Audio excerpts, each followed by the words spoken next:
Yo, what is going on, guys? Chance here, back again with another amazing video, and today, as you can already tell by the title, we are going to be reviewing the Google Pixel Fold.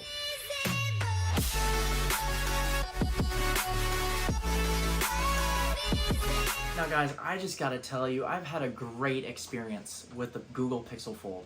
I'm an iPhone user, mostly the iPhone 14 Pro Max, but you know, using the Pixel Fold, I love it.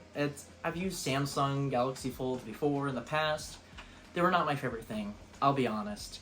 And it feels like Google perfected everything that the Fold is supposed to be as a folding phone. Now, I know a lot of people on YouTube have talked about the, comparisons between the two, and I gotta agree, like, the front cover 5.8-inch display is just so much better with this wider form factor rather than the thin, tight, long candy bar style that Samsung has. This is just so much more usable.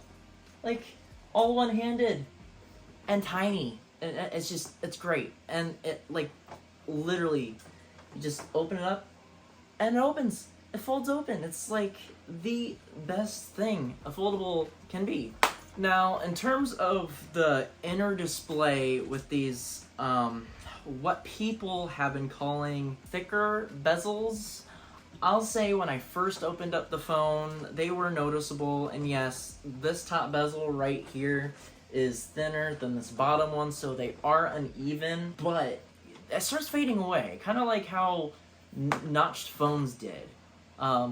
Remember when the first iPhone 10 came out? The iPhone 10 came out and it had the notch and everyone's like, oh my gosh, it's such a big deal. Samsung made fun of it. Other companies made fun of it. Once you start using the device, I could not stress this enough. I don't know why it's such a big deal to talk about bezels, talk about notches, punch hole cutouts, because quite honestly, it fades in the background while you're using it. Like, it just fades into the background. Like, when you start using the device, it goes away. That's what I'm trying to say. And it's got a 7.6-inch inner display with the ultra-thin glass, aka plastic protection on the covering with thin glass underneath, so they can call it that, I guess. And it's got like a 1450 peak brightness on the inside with a 1550 outer display peak brightness, which you can see just fine outside. Like, I'm telling you, I've used this when I went to like an amusement park for the summer, and just using it outdoors in general, you can see it fine.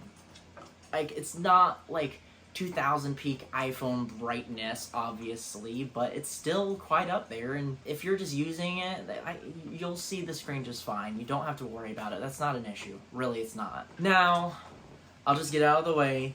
Yes, if you're in a bright, shiny area, since it's a plastic screen on the inside, it's got a lot of glare, okay? You'll see the glare, but the peak brightness really helps in the most cases while you're using it, so it's not the end of the world. If that's a concern you're gonna have, personally, I would just say don't consider a folding phone if you don't want to worry about having there be any plastic shine on the inner display, which, to be fair, it's not a big deal. It's really not. Now, let's talk about the materials that this phone is packing, okay? It's got a frosted matte glass. Thank you, Google, for doing this. I think all phones should have a matte glass on the back. That's a me thing, I guess, maybe. But personally, I think this is like a need in 2023, almost 2024. Like, seriously, guys, come on. And it's made out of aluminum, side shiny aluminum, polished aluminum, I should say, with a stainless steel good grade hinge, which it's really great. Like, you can feel it, and you can do it at any angle too, like even down to there, and it's a great hinge. And the 5.8-inch outer display, along with the back glass, is Gorilla Glass Victus. So the most durable glass out there right now, currently, for Android phones that have it. It's great. Also, I will note that it's still wireless charging, so you can still place it down and it'll charge, but there is no reverse wireless charging like they had for the Pixel 7 and 7 Pro. Like, I got the 7 Pro right here. That's a very niche gimmick, I would say personally. I don't think most people are gonna be, you know, doing this crap. I mean, hey, look, it's charging. I've only used it, I will say, twice since I had the Pixel 7 Pro as my secondary phone, because I carry 2 phones. If you use it, it's great. It's great to have, but your everyday consumer that is going to be looking for a phone, the average customer who just wants a good phone, they probably don't even know what it is. So quite frankly, it's mostly more for like the tech enthusiasts like myself and other people like MKBHD, Linus Tech Tip. That may be a hit or miss for them. I don't know. I haven't really watched their stuff in terms of their review quite yet, because I've been focusing on my review. And of course, it's a folding phone, so, you know, folding things, you know, Hinge, whatever. What's the water resistant? I bet it's not waterproof. Well, it's an IPX8 water resistance, so technically, if you were to drop this in a toilet and then quickly grab it out, or it fell in a puddle, you're out in the rain, if you shower with your phone, this will be fine. I would not take it in the pool and submerge it and take underwater pictures with it. But if you are like my girlfriend and accidentally drop your phone in the toilet and like, holy crap, is it okay?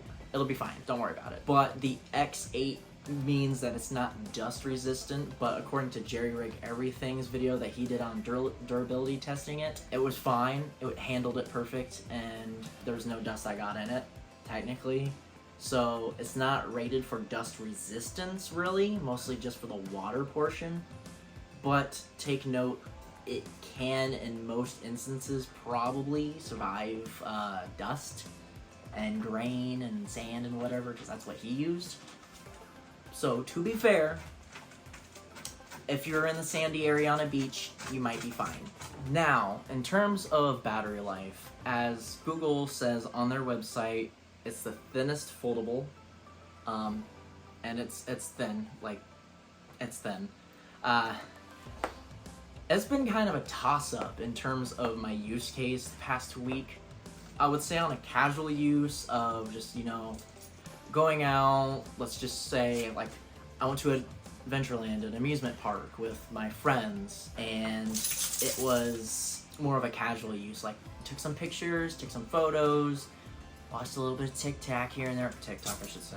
I like calling it TikTok, that's just a main thing. And just using it like your everyday phone. I got between 7 to 8 hours on casual use. And on heavy use, when I'm watching constant amount of YouTube, Netflix, TikTok, or just heavy use, I can get around 5 or 6 hours on a good day, for the most part. So if you are a person that uses your phone heavily, this is your main go-to device, that you're on it constantly for everything, I can make it to the end of the day and then need to get it on a charge. This is not a 2-day phone.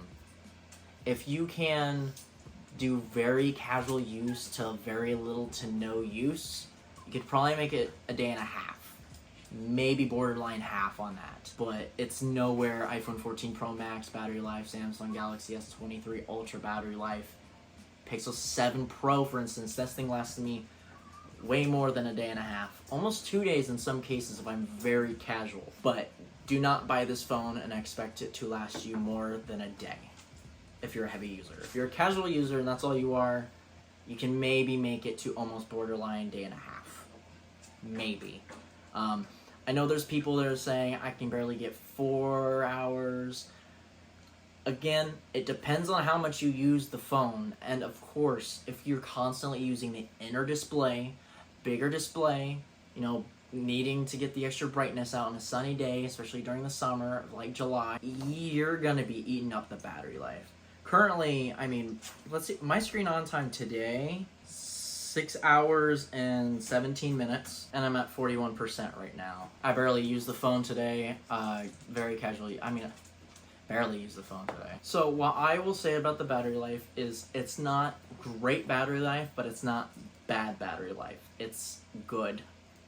Not great. Not terrible. It's good. Okay-ish good. Would love to see a battery improvement from Google on a second generation, which I'm sure they will do, because this has been getting a lot of praise online from what I've seen on Twitter and so forth. Now, I know some people might comment if I don't talk about this, so I'm going to talk about it anyway. The phone does not open at 180 degrees right away, more like 178 degrees, unless you push it a little bit, then it can get flat. So you can get 180 degrees, slightly more if you bend it enough. You can get like 183, 84. Well, not push it that much unless you want your phone to snap in half, which according to Jerry Rig on his video, this thing can snap.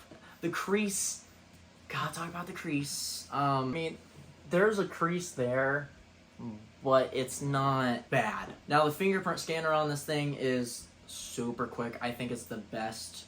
Boom, boom, push, boom. Like, it's super quick, even on the outside. So I see, just boom.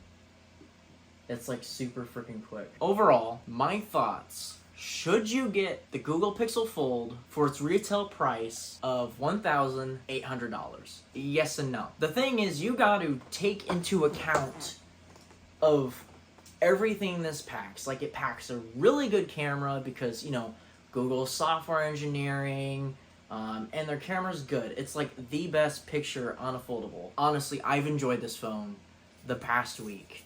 And honestly, I think if you are willing to deal with the minor not bending 180 degrees until you force it just a little bit, not enough to break it, obviously. Not saying it's easy to break, because it's not. It's a durable foldable. I really think so. Sorry, my dog doesn't like me talking unless I'm holding her. So as I was saying, if you love the Google Pixel's camera and the photos and videos they take, if you love the material, if you love the design of the phone, you can get around the slight glare in some scenarios and the slight, not fully 180 degree bend until you force it, like I've said in this video.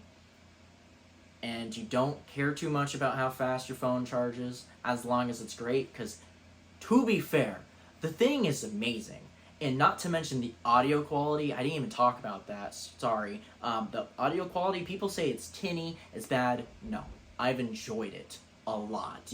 Literally, it's the best sounding foldable. If you can justify the $1,800 price tag that it starts with, regardless, I think you are going to be happy with this purchase. If you can justify the $1,800 for the minor setbacks that this device has, again, just as a reminder, this is a first-gen product from Google for the fold phones that they started getting into.